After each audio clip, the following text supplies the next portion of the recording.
Llega ya el tiempo de nuestra entrevista de la semana y en los próximos minutos vamos a charlar con un parlamentario que dejará su escaño en aproximadamente unos 2 meses. Román Felones, ¿cómo está? Hola, ¿qué tal? ¿Cómo estamos? Bueno, decía yo que en unos 2 meses más o menos ya dejará su escaño aquí en el Parlamento de Navarra, ya se ha despedido de la presidencia del Partido Socialista de Navarra. 35 años en política, creo, se despide ahora de la primera línea, ¿no? Sí, pero 35 años en política de ida y vuelta. Yo no he estado permanentemente en política porque yo no he sido, diríamos, un político profesional al uso. Yo he sido un docente que en una serie de años de su vida los ha dedicado fundamentalmente a la administración educativa y por lo tanto 35 años desde que por primera vez yo fui candidato a las elecciones forales entonces por la Merindad en el año 1979. También fui, por muy breves días, parlamentario en el año 87, en la segunda legislatura socialista, puesto que yo había sido consejero la legislatura anterior, iba en las listas del Parlamento, salí, pero al ser, diríamos, designado de nuevo consejero, pues dejé a los pocos días el escaño. Y soy parlamentario ahora pues desde el año 2007 hasta dentro de un par de meses, que efectivamente dejaré mi escaño con gran dolor de corazón, porque esto me gusta mucho, para pasar a trabajar en la Universidad Pública de Navarra en la presidencia del Consejo Social. ¿Por qué ha tomado esta decisión ahora? Bueno, pues porque creo que, en fin, entre los humanos hay algo que se llama caducidad y por lo tanto es evidente que mi tiempo en materia de vida política creo yo que había terminado.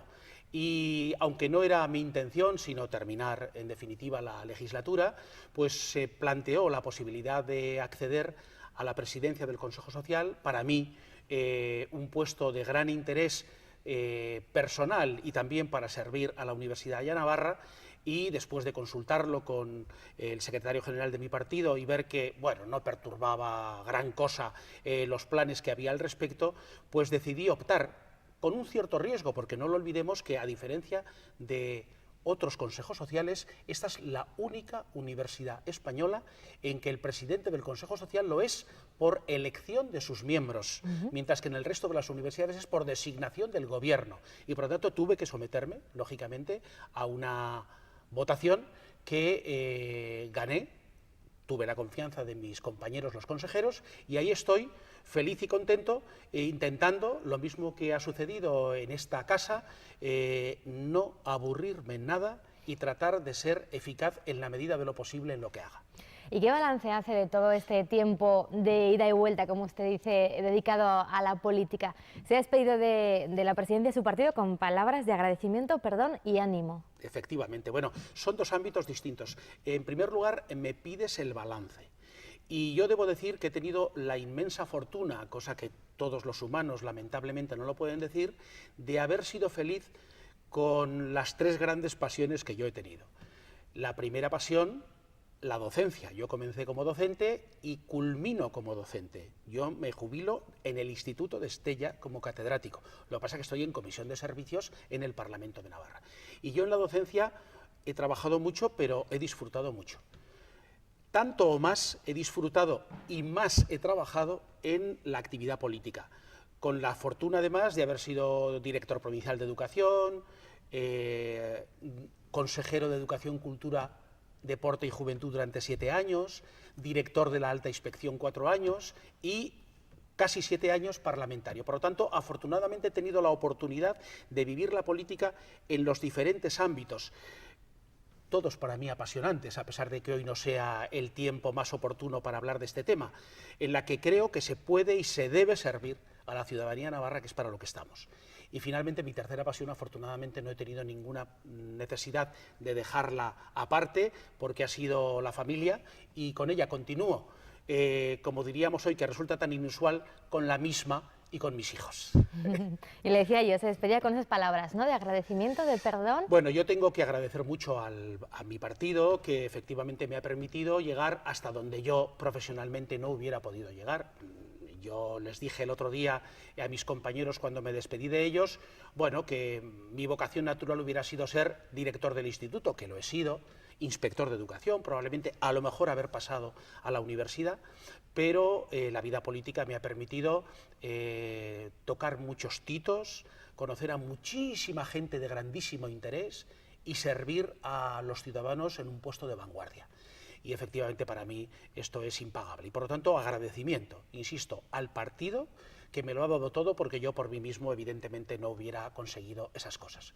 Y en segundo lugar también perdón, porque bueno, a lo largo de muchos años, pero sobre todo en los años en que he sido presidente, 10 últimos años, bueno, pues me he visto obligado a tomar decisiones a veces un poquito difíciles, sin duda que he pisado más callos de los imprescindibles, a veces no he hecho las cosas como debía, sobre todo siendo presidente, que uno está obligado a un plus, y en consecuencia, bueno, pues me parecía obligado pedir perdón a mis compañeros y sobre todo palabras de ánimo, porque yo tengo claro que, lo he tenido claro siempre, pero lo tengo más claro ahora, en una tierra como la nuestra, plural, donde la polarización política cada vez es mayor, donde los extremos se autoalimentan, por un lado UPN y por otro lado los nacionalistas, aquí es más necesario que nunca un bloque progresista y sólido en el centro que ocupe la centralidad política y que permita el acuerdo y el diálogo con todos.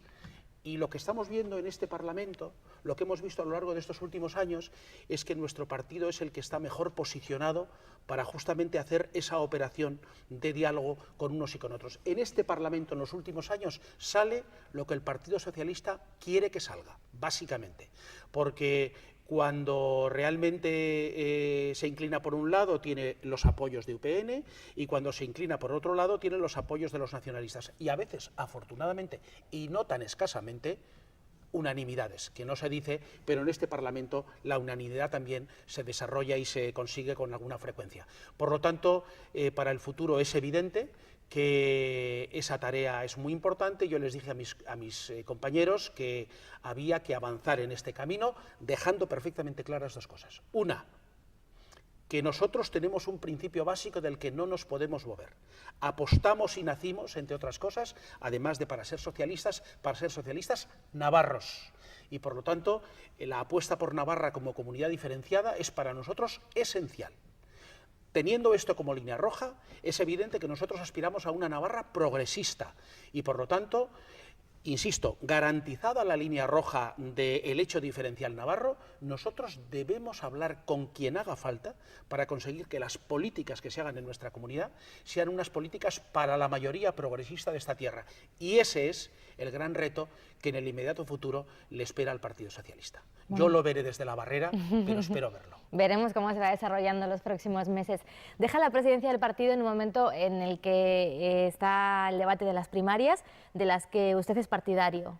Bueno, a mí me parece muy importante esa decisión, tan importante como que es el único partido que se la ha puesto en marcha y tan importante como que hemos tardado mucho en darnos cuenta. Por lo tanto, a mí me parece que hay que ser conscientes de una cosa. Lo fundamental de este proceso es la existencia de primarias, es decir, el hecho de darles la palabra y la voz y la decisión a los militantes. Que las primarias sean abiertas o que las primarias sean cerradas me parece menos importante. Lo importante es las primarias, el hecho en sí. Y realmente que sean abiertas o cerradas responde también un poco al contexto de cada una de las comunidades. No es lo mismo a nivel nacional que en una comunidad más reducida. No es lo mismo en comunidades donde solo juega el apartado izquierda-derecha que en otros sitios. Y por lo tanto, yo quiero poner en valor las primarias. Porque, mire usted, todos estos grupos que están aquí no las tienen. Y más pronto que tarde, probablemente empujados por nosotros y por la sociedad que las exige, acabarán por imponerlas. Y por lo tanto, aquí, como en otras cosas, aunque tiene también sus riesgos, el que se adelanta, canta. Deja también la primera plana política en un momento en el que la ciudadanía está un tanto descontenta, ¿no?, con el trabajo de la clase política. Usted que ha estado trabajando aquí en este Parlamento, ¿qué le diría a la ciudadanía del trabajo que se realiza aquí? ¿Realmente merece la pena? Yo diría tres cosas. En primer lugar, que puedo entender, diríamos, el desaliento existente porque efectivamente estamos pasando por un momento muy crítico. Y en general, cuando se pasa por momentos críticos, los líderes son los criticados y van su sueldo. Por lo tanto, que a la clase política se le fustigue no me parece nada extraordinariamente relevante, como se le fustiga pues, a otros grupos sociales que tienen un cierto liderazgo. En segundo lugar, yo diría que afortunados nosotros, que tenemos un sistema político democrático que funciona a base de partidos. Eso dice nuestra Constitución, que la forma de participar en la vida política es a base de los partidos políticos. Ahora bien, estos partidos políticos ha llegado el momento de que reflexionen sobre si su democracia interna es suficiente para las demandas de la ciudadanía de hoy. Y tercero, esta es la única institución que los ciudadanos eligen directamente a sus representantes. No los eligen para el gobierno. Somos nosotros, los parlamentarios, quienes elegimos a la presidenta, y la presidenta elige a sus consejeros. El Poder Judicial tampoco lo eligen los ciudadanos eligen solo a sus representantes en el Parlamento. Y por lo tanto, puestos a designar, es, diríamos, la institución más legítimamente democrática en la medida en que es elegida directamente por los ciudadanos. Y en consecuencia, a mí me parece que los parlamentarios tienen un plus de responsabilidad respecto al Poder Ejecutivo y al Poder Judicial. Y es que tienen que responder ante los ciudadanos tratando de hacer frente a sus necesidades, no a los problemas que nos afectan a nosotros aquí, que a veces tenemos una cierta tendencia a pensar que los nuestros son los problemas de la gente. No, no, nosotros estamos aquí para resolver los problemas de los ciudadanos y hoy en Navarra no hay más problema grave. Hay muchos problemas, pero el más grave de todos, no hay ninguna duda, los 50.000 parados que tenemos y que casi el 50% de nuestros jóvenes se encuentran con posibilidades de trabajar y no pueden. Si sirve como ejemplo, yo tengo un hijo en Australia y me gustaría que no se quedara allí, me gustaría que pudiera venir a su tierra, porque efectivamente aquí hemos invertido en su educación. Y yo quiero que mi hijo, en el que he invertido tanto, y la propia sociedad también en su educación, revierta precisamente en la sociedad navarra los frutos que pueda dar. La presidenta Barcina quiere reducir el Parlamento de Navarra. ¿Usted qué postura tiene al respecto, el número de parlamentarios? Bueno, yo en relación con este tema tengo una postura que no es especialmente coincidente con la del resto de los grupos políticos. Es decir, a mí no me parece relevante el número de parlamentarios. A mí lo que me parece fundamental es ¿para qué estamos aquí?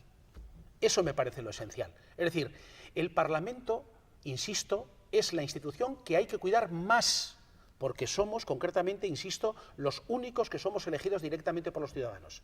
Ahora, que tengamos que ser 45, 50 o 55 es menos relevante. Ahora bien, en los tiempos en los que estamos y en las circunstancias en las que estamos, mi impresión a título personal es que los grupos políticos debían al menos plantearse la hipótesis de reflexionar sobre si 50 es el número adecuado, porque no olvidemos que nuestro amejoramiento, que en definitiva es nuestra Carta Magna, dice que tienen que ser entre 40 y 60.